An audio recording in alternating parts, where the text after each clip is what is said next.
Hello friends, how are you? Welcome to Saran ও সৌরভ। আজকের ভিডিওটি অনেক আকর্ষণীয় হতে চলেছে। আজকে আমরা ট্রেনে করে রাজশাহীতে যাচ্ছি। দীর্ঘদিন ট্রেন বন্ধ থাকার পরে অনেকদিন পরেই আজকে আমরা ট্রেনে উঠলাম এবং আজকে আমরা ট্রেনে করেই রাজশাহীতে যাব। ভিডিওটি সম্পূর্ণ শেষ পর্যন্ত দেখতে থাকুন, আশা করি ভালো লাগবে। তো চলুন আজকের এই আকর্ষণীয় ভিডিওটি শুরু করা যাক।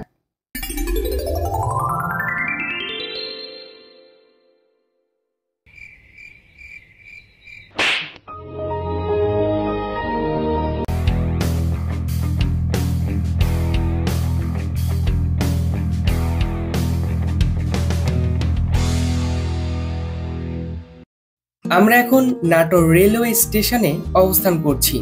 অল্প কিছু সময়ের মধ্যে আমাদের ট্রেনটি স্টেশনে এসে পৌঁছাবে। আর স্টেশনও মোটামুটি ফাঁকা, খুব একটি ভিড় নেই। প্রায় এক মাসের মতো সারা দেশে ট্রেন চলাচল বন্ধ ছিল, তবে এখন সারা দেশেই ট্রেন চলাচল স্বাভাবিক। আজকে আমরা যেই ট্রেনে রাজশাহীতে যাব সেই ট্রেনের নাম হচ্ছে বরেন্দ্র এক্সপ্রেস। কিছুক্ষণের মধ্যেই আমাদের ট্রেনটি চলে আসে।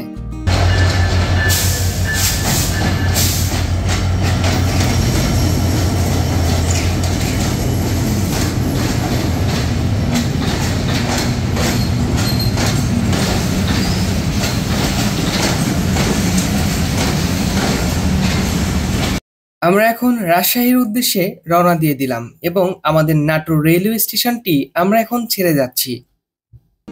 আজকে আমার সাথে আমার আব্বুও আছে। আমাদের সিট জানালার পাশেই পড়েছে, যেহেতু আমি টিকিটটি অনলাইন থেকে জানালার পাশে কেটেছিলাম। এই ট্রেনের বগিগুলো সম্পর্কে আপনাদেরকে একটু বলি। এখানে জানালার পাশে কাঁচ দিয়ে আবদ্ধ করা আছে। এখানে একটি বিষয়, এই বগিগুলো কিন্তু এসি বগি নয়। এই কারণে জানালাগুলো কাঁচ দিয়ে হাফ আবদ্ধ করে রাখা এর কোনো মানেই হয় না। আমি খেয়াল করে দেখলাম অধিকাংশ যাত্রীরাই এই গরমে অস্বস্তি বোধ করছেন, শুধুমাত্র এই ট্রেনের বগিগুলোর জানালা হাফ আটকে দেওয়ার কারণে। কারণ বগিগুলো যেহেতু এসি নয়, এই কারণে এই জানালা হাফ বন্ধ করে দেওয়ার সিস্টেমটি মোটেও যুক্তিসঙ্গত নয়। আবার এখানে অনেকেই বলতে পারেন যে ট্রেনের হাফ জানালা লাগিয়ে দেওয়ার কারণ হচ্ছে এখানে অনেকেই স্টেশন থেকে ফোন বা অনেক কিছু চুরি করতে পারে, এই কারণেই হয়তো হাফ জানালা বন্ধ করে দেওয়া হয়েছে। তবে এটা তখনই মানা যেত যখন এই বগিটি এসি বগি হতো। এবং আরও একটি বিষয়, ট্রেনের ওপরে কিন্তু পর্যাপ্ত ফ্যানও নেই।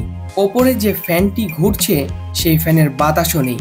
আর এই কারণে জানালাটি আবদ্ধ থাকার কারণে অধিকাংশ প্যাসেঞ্জাররাই গরমে অস্বস্তি বোধ করছেন, এমনকি আমি নিজেও। আর এই গরমে অস্বস্তি বোধের জন্যই বলছি, হয় ফ্যানগুলো সম্পূর্ণ ঠিক করে দেওয়া হোক, না হলে জানালাগুলো খুলে দেওয়া হোক। কারণ বেশিরভাগ মানুষই গরমে অস্বস্তি বোধ করছেন। আমাদের ট্রেনটি আব্দুলপুর রেলওয়ে স্টেশনে যাত্রা বিরতি দেয়। চলুন আপনাদেরকে এখানকার বিখ্যাত খাবারটি দেখাই, যেই খাবারটি এই স্টেশনে সবথেকে বেশি প্রচলিত। এটি হচ্ছে এখানকার সবথেকে বেশি প্রচলিত খাবার, পরোটা ও আলু ভাজি। দেখুন কেমন ভিড়।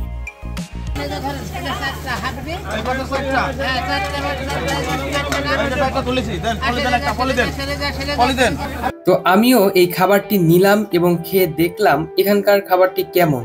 আমার কাছে মোটামুটি ভালোই লেগেছে। তো আমরা ট্রেনে উঠে পড়লাম, আর ট্রেনের ভেতরে যে পরিমাণে গরম, আর এই কারণে আমরা খাওয়ার জন্য কিছু ঠান্ডাও নিয়ে নিই। ক্যামেরাতে হয়তো দেখতেই পাচ্ছেন আমি গরমে অনেক ঘেমে গেছি, কারণ একটাই এটির জানালা সিস্টেম এবং এই ফ্যানগুলোর কোনোই বাতাস নেই।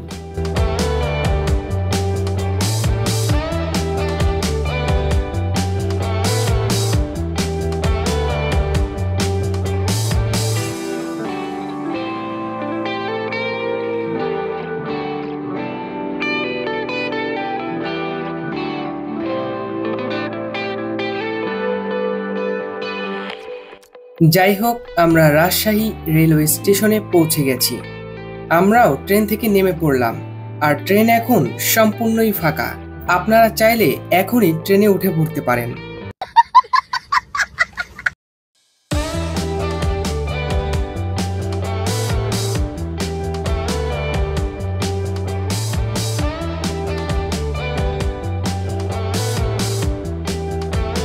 আর এই হলো রাজশাহী রেলওয়ে স্টেশনের ভেতরের দৃশ্য। এই স্টেশনটি আমার কাছে অনেক ভালো লাগে। তো আমরা এখন বাইরের দিকে যাচ্ছি, আমরা এখন রেলওয়ে স্টেশন থেকে বের হব।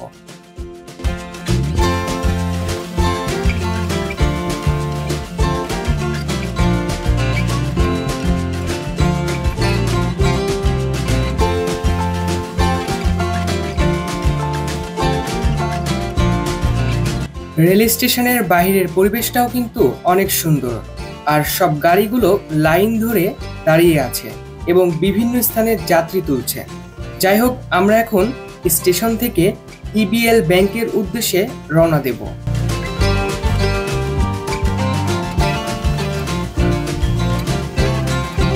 তো আমি আর আব্বু গাড়িতে উঠে পড়েছি এবং এখান থেকে ইবিএল ব্যাংক খুব একটি বেশি দূরে নয়। আর আপনারা সকলেই জানেন, রাজশাহী শহর নিয়ে নতুন কিছু বলার নেই। এটি আসলেই অন্যান্য যত শহর আছে সেই শহরগুলো থেকে অনেকটাই পরিষ্কার পরিচ্ছন্ন। আর আজকের আবহাওয়াও তুলনামূলকভাবে ভালো।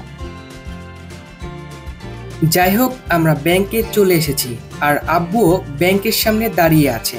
আমরা এখন ব্যাংকের ভেতরে প্রবেশ করব। আমাদের ব্যাংকের কাজ সম্পূর্ণ শেষ। এখন আমরা নাস্তা করতে যাব এবং নাস্তা করার পরে আমাদের আরও কিছু কাজ আছে। সেই কাজগুলো সম্পূর্ণ করার পরে আমরা আবার বাসার উদ্দেশ্যে রওনা দেব। যাই হোক, আজকের এই ভিডিওটি এই পর্যন্তই। ভিডিওটি ভালো লেগে থাকলে লাইক, কমেন্ট এবং শেয়ার করতে ভুলবেন না। আপনি যদি আমাদের ইউটিউব চ্যানেলে নতুন হয়ে থাকেন তাহলে অবশ্যই আমাদের ইউটিউব চ্যানেলটি সাবস্ক্রাইব করে রাখবেন। ভিডিওটি শেষ পর্যন্ত দেখার জন্য অসংখ্য ধন্যবাদ। দেখা হবে সামনের কোনো আকর্ষণীয় ভিডিও নিয়ে। ধন্যবাদ।